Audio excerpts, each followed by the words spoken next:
Good morning to my crew. Shay.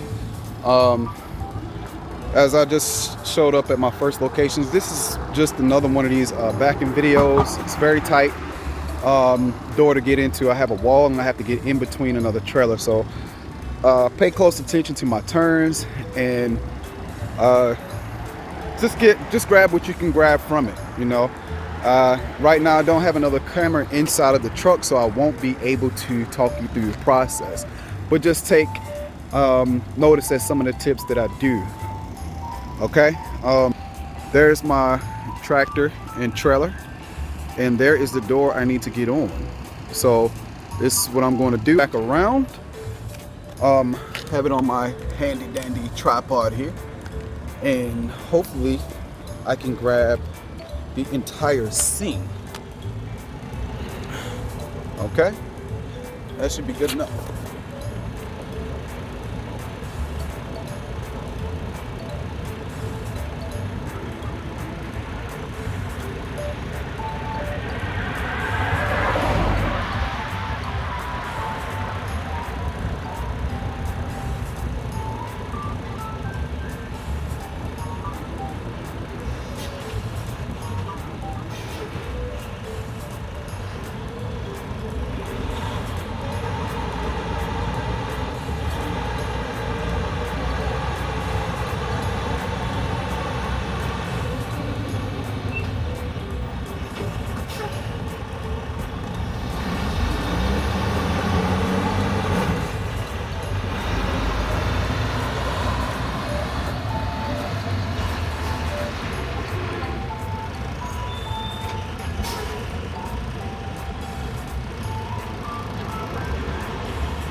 All right, as simple as that.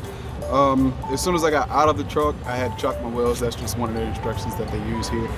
Again, never been to this place before. Like I said in another video, most of these locations that we go to in the morning, I've never gone to before. But as doing your routine, whenever you find the address, check out the scene. On the other side of the building, it was kind of small. I knew I was at the right location, but I knew I wasn't going to pull into there because it just looked like a car parking lot. So I just kept going forward, come past that side of the building, and then we had plenty of space over here, right?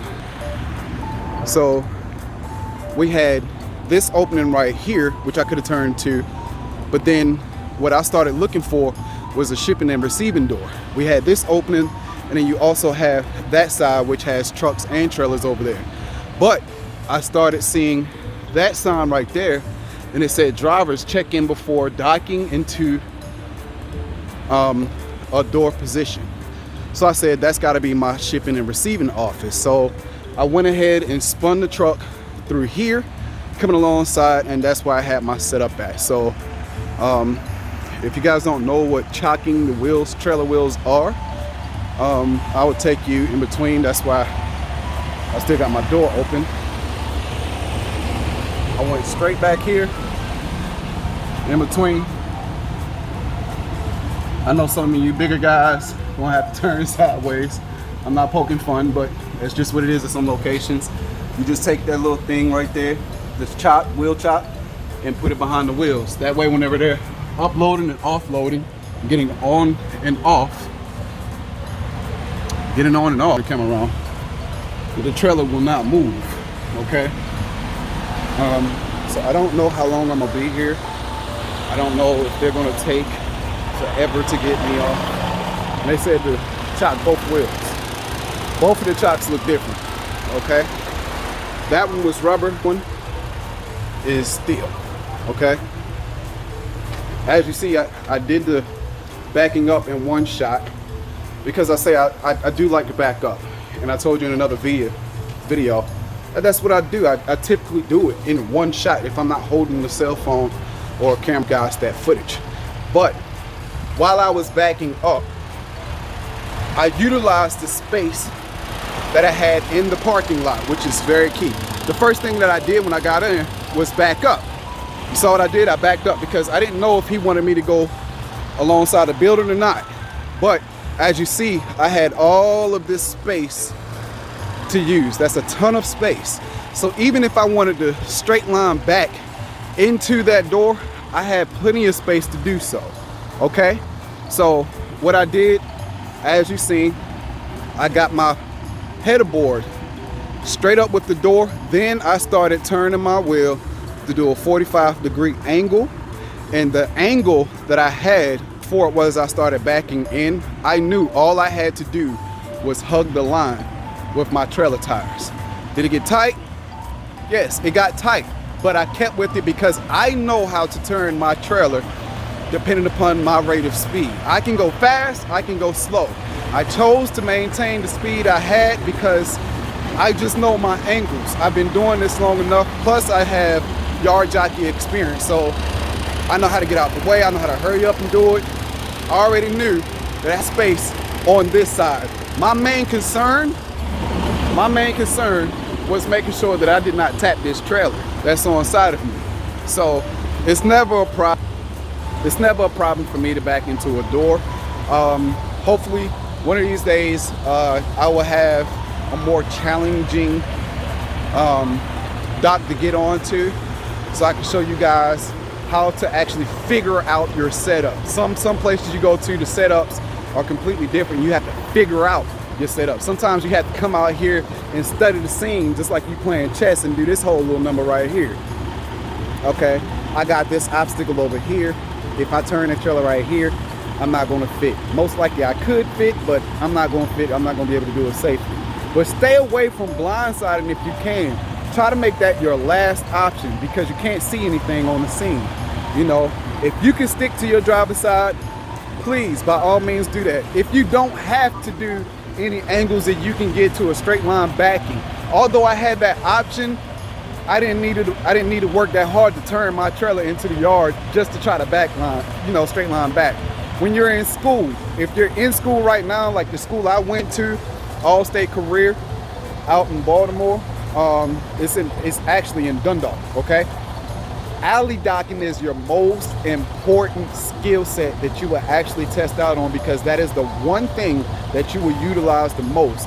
All I did just now was the alley docking. That's it.